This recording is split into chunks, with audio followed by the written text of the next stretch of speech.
Est-ce que vous priez avec vos enfants? Avez-vous un dialogue entre vous? Est-ce que l'enfant a confiance en vous, papa? A confiance en vous, maman? Pour venir poser des questions sur les choses qu'il rencontre dans la vie, qu'il ne savait pas et que tout d'un coup il découvre. Qu'est-ce que vous faites pour aider vos enfants? Dites-moi. Aujourd'hui, on apprend toutes les saletés inimaginables dans la rue. Mieux vaut que mon enfant apprenne les choses normales dans la vie avec papa et maman que dans la rue de façon sale avec des prostituées. Vous me saisissez? Est-ce que tu remplis tes devoirs vis-à-vis de ta fille? Ta fille commence à avoir ses premières règles. Maman, est-ce que tu remplis tes devoirs pour expliquer les choses de la vie à ta fille?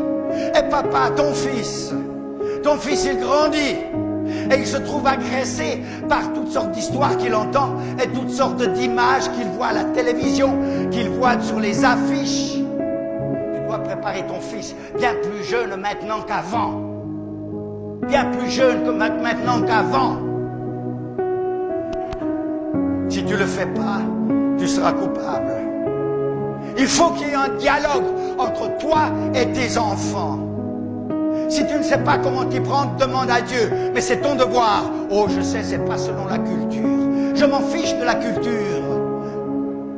Votre culture, notre culture n'a rien fait de bon. Il nous faut la culture du royaume des cieux. Et nous devons demander à Dieu qu'il nous aide à éduquer nos enfants dans les choses de la vie, à éduquer nos enfants dans les problèmes qu'ils trouvent devant eux, à éduquer nos enfants dans toutes ces choses qui les agressent aujourd'hui dans notre soi-disant civilisation moderne. Les préparer pour la vie.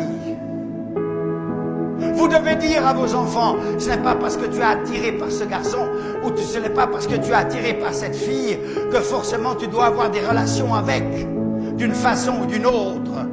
Cette attirance est naturelle, mais tu es maître de toi et c'est toi qui diriges ton corps, c'est pas ton corps qui te dirige. Mais voilà, bien souvent les pères et les mères ne font rien du tout pour aider leurs enfants. Ils ne font rien du tout pour les aider à passer ce temps où il semble que tout est en train de remuer dans ce corps de chair qui se réveille aux réalités de la vie. Tu dois l'aider, tu dois le diriger, tu dois le conduire. Comment? Avec la parole de Dieu. Et si quand il était tout petit, tu as su mettre Dieu à la bonne place, crois-moi, quand il sera plus grand, il va s'accrocher à ce Dieu. Il ne va pas le laisser, même s'il y a une crise à un moment donné ou une autre, il va revenir. Tu les inculqueras à tes enfants et tu en parleras quand tu seras dans ta maison, quand tu seras dans ta voiture, quand tu seras en voyage, quand tu seras au repos. Tu en parleras. Tu parleras de ton Dieu. Tu parleras de son enseignement. Tu parleras de ces choses de la vie éternelle. Mais attention, ne fais pas de cela comme une loi.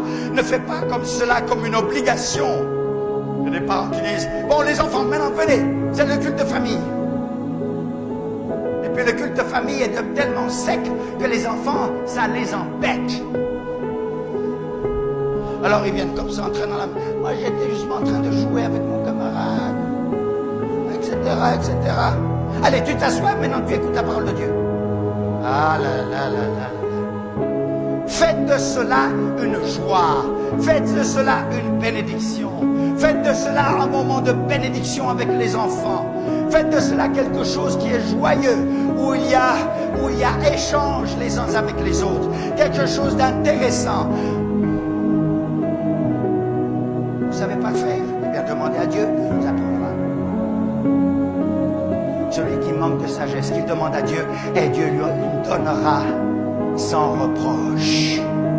Mais éduque tes enfants dans la voie qu'il doit suivre.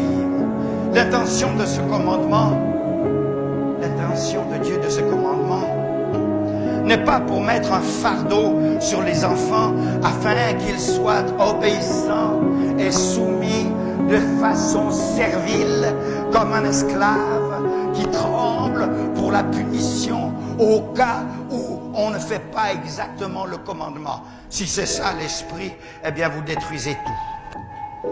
Ce commandement n'a jamais été donné pour servir d'un bâton par les parents pour exprimer la colère de Dieu sur l'enfant afin de les obliger d'obéir à leur volonté. Et certaines fois, la volonté des parents est contraire à celle de Dieu. Alors attention.